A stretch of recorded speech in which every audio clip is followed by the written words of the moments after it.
The global corporate renewables movement, led by RE100, is growing rapidly. Companies are doing fantastic things. They're not only buying renewable electricity at scale, they're also engaging with their suppliers, they're engaging with their communities, and engaging with policymakers to open up markets globally to enable companies to buy renewable electricity at a fair price anywhere in the world. But we need to act faster. We're 1 year into the climate decade. We have 9 years left to halve our carbon emissions. So there's never been a better time for companies to step up, join this movement, commit to 100% renewable electricity, and help drive the energy transition at the pace we need.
Hello, everyone. This is Rafael Mateo, the CEO of the Acciona Energy business. To reach zero carbon emissions, to invest in renewables is crucial, and we need to do it now, right now. To invest in renewables is because everybody wins. People win, planet win, and economy win. Renewables is value. We needn't to talk about the price of the renewables.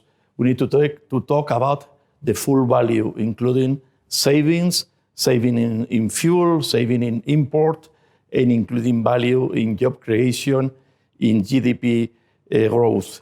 The cost of no action is very, very expensive. Cost of climate change is more than one new pandemic every 10 years.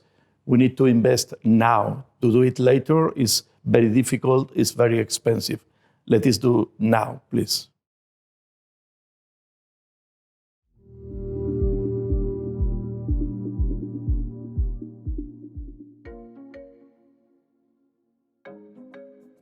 For our third decade of climate action, we want to go even further. And that's why we just announced the most ambitious corporate energy commitment ever established. By 2030, we want to achieve 24/7 carbon-free energy at all of our data centers worldwide, meaning around-the-clock clean energy, every hour of every day, everywhere. That's a significant challenge because wind and solar are such intermittent energy sources. But if we can solve that challenge for our very large data centers, then we will demonstrate that 100% carbon-free electrical grids are possible and commercially feasible.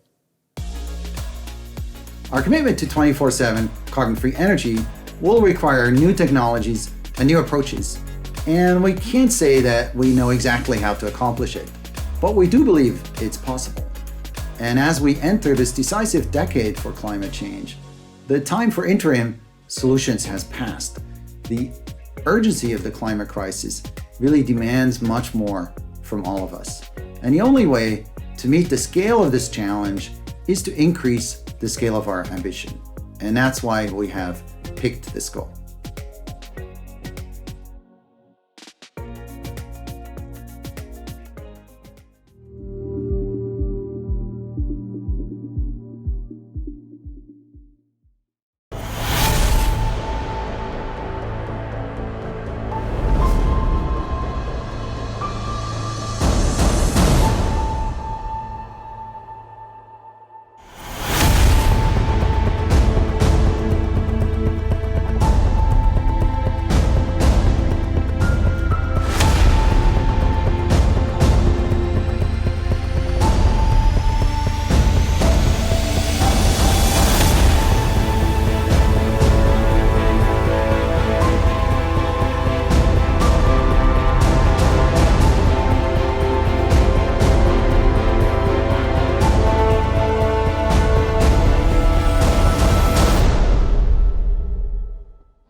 Hello, I'm Natalie Isaacs, the founder of 1 Million Women. We are a global movement of women and girls fighting the climate crisis through the way that we live. Our philosophy is that we need climate action from absolutely every level of society, and the big shifts in how you live is really critical to that.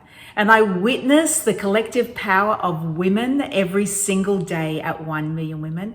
Right now, thousands of us are divesting our money from banks and financial institutions that are investing in fossil fuels. And when you act in your own life, you find your voice, you build your confidence, you use your influence, and you use your vote to hold politicians accountable for their climate inaction.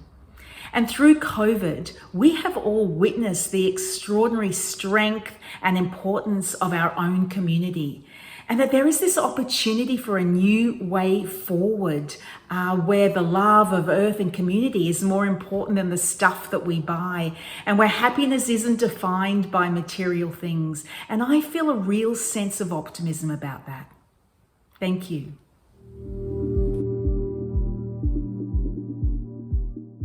This mask reminds us that coral reefs, home to more than 25% of marine life, are threatened by climate change like many other vital marine ecosystems.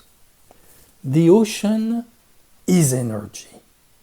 In order to meet the Paris Agreement goal, we must harvest the blue energy from the ocean. Offshore wind energy, of course, but also waves, tidal currents, tidal range, ocean thermal energy conversion, and salinity gradient. We must not forget also the greening of the shipping sector, for example with hydrogen or with the wind engine. The COP25 mandated Ocean and Climate Dialogue is just about to take place in a few days.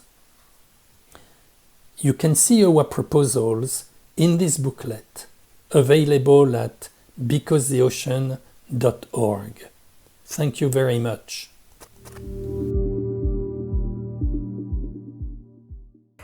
Hi, my name is Frida Berry Eklund. I'm a resident here in Sweden. I'm also a climate parent activist.